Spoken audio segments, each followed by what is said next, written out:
All right, guys, Mr. Allen back here again doing the other two examples for Chapter 9, Section 1. We're looking at, for example 3 here, find the area of the rhombus. And remember, back to the top of this page, right? What do we need to do to be able to solve these? First, we need to identify the shape and then what formula we need. Then we're going to have to find all the missing pieces, the pieces that go into the formula, and we might have to use trig or the Pythagorean theorem to do that. Once we have all the pieces for the formula, then we just plug and chug, put the values in, and chug away getting that final solution. Okay, so find the area of the rhombus. So we're looking for area. Our shape is a rhombus. Let's refer back to our page here with all those formulas, previous page in the notes, previous video.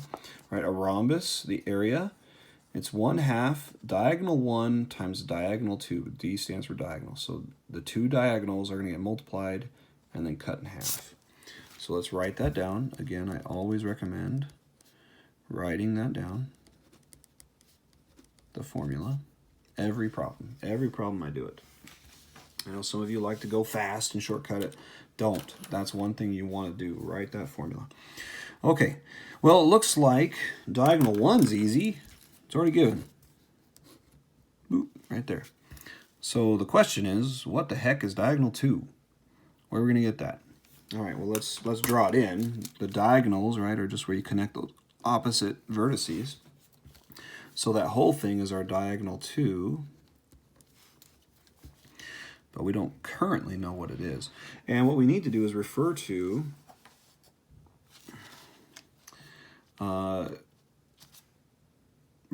the properties. I'm going to go back to that page again. Refer to the properties for kites and rhombuses. One thing it says here is the diagonals are perpendicular. That's important. Perpendicular means making right angles. And so you can see that's happening. We've got some right angles here. Okay. The other thing that's true, and it's true for a rhombus but not a kite, which is why it's not showing up there, but I'm showing you now, is that the diagonals actually bisect each other. Okay, so diagonals bisect each other. And what's going on here is that a rhombus is actually in the family of parallelograms. And for parallelograms, we said there, hey, diagonals bisect each other. So I know that that little piece and that little piece, those are congruent because this diagonal is bisecting it. Also, I know that this little piece and this little piece are congruent because this diagonal is bisecting it. All right, so that's what we mean when we say they bisect each other. That those have to be the same and those have to be the same. So basically this point here is the midpoint of both segments, okay?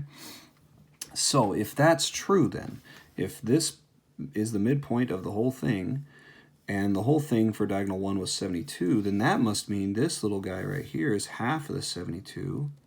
It's 36 inches, okay? And then that guy would be 36 inches as well. I'm going to call this guy right here X. And we'll put the 36 there, I guess, too, just to make that clear. And we'll put another X down here to show that they're all the same, right? So, or not all the same to each other, but the X and the X are the same. The 36 and the 36 are the same. 36 and 36 makes 72. So 2 of these X's will make our diagonal 2.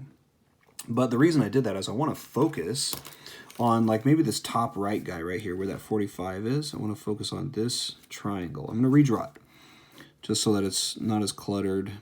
We can make it a little bit clearer. So I'm just kind of redrawing the triangle. That's right up here in the top. We have a 45 hypotenuse, 45 inches. We know it's a right angle there, so it's a right triangle. We called this piece X, and that guy right there was 36. Okay, so this is this top left triangle right here. And this is what I was saying on that previous video. This is a prime Pythagorean theorem problem because we have 2 sides of a right triangle. We're looking for the third side. So we're going to again use the Pythagorean theorem, which says the 2 legs squared and added together will equal the hypotenuse squared. So x squared plus 36 squared equals 45 squared. And in order to solve, go ahead and square those. 36 squared is 1,296. 45 squared is 2,025. Okay, we're solving for x, so minus 1296 minus 1296. X squared is going to equal 729. Okay, and again from here now, we're going to square root both sides to get x is 27. Now, one thing to note, right? Diagonal 2 was not just x, right? Remember, this little piece up here was x. So diagonal 2 is 2 of those, right? Diagonal 2 is 2 x's. So 2 times 27 is 54. Now we have diagonal 2. And so we can plug them in. Here's that plug and chug part.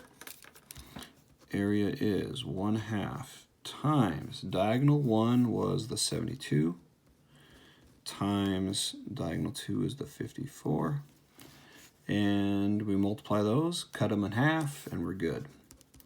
So multiply, cut them in half, that's going to be 1,944 square inches. Again, notice I'm writing my units every single time, every single problem. We're talking about area, square inches. Okay, that's a pretty tough one, but again, it just coming to some old properties and knowing that the diagonals bisect each other for a rhombus, because a rhombus is a parallelogram. Okay, one last example for section 1. And we have here a trapezoid. This is a trapezoid. Okay, so let's see. It says find the length of base 2. Now again, notice we're finding the length. It looks like down here, that's an important piece, right? A equals 231 millimeters squared. So this is the area. So it looks like it's another working backwards problem. Working backwards.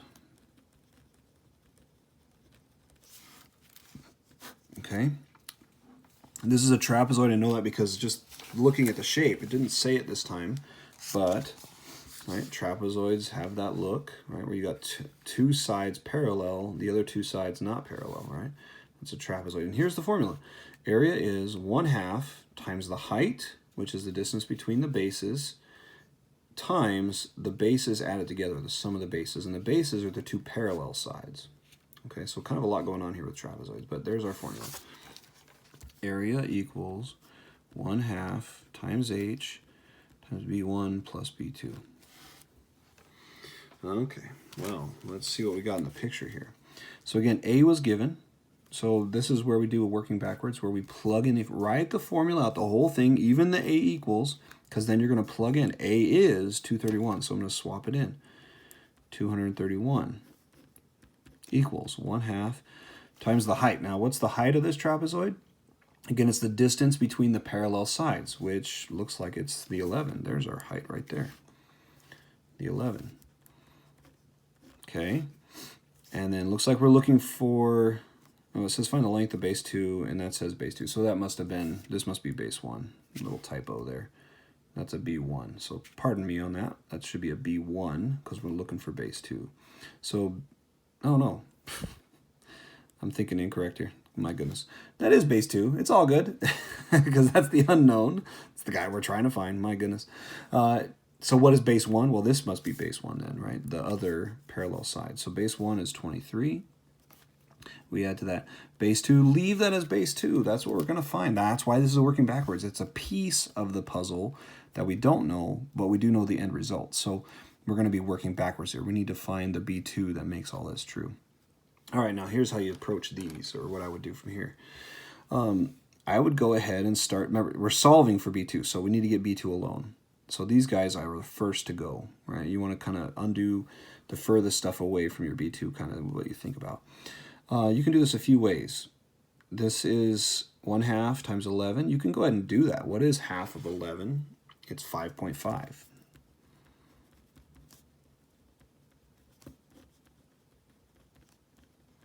If you want to do it that way, that's fine. Half of 11 is 5.5.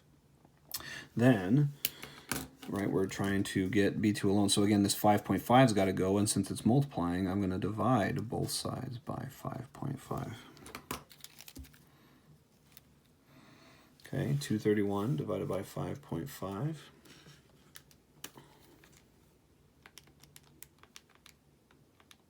is 42.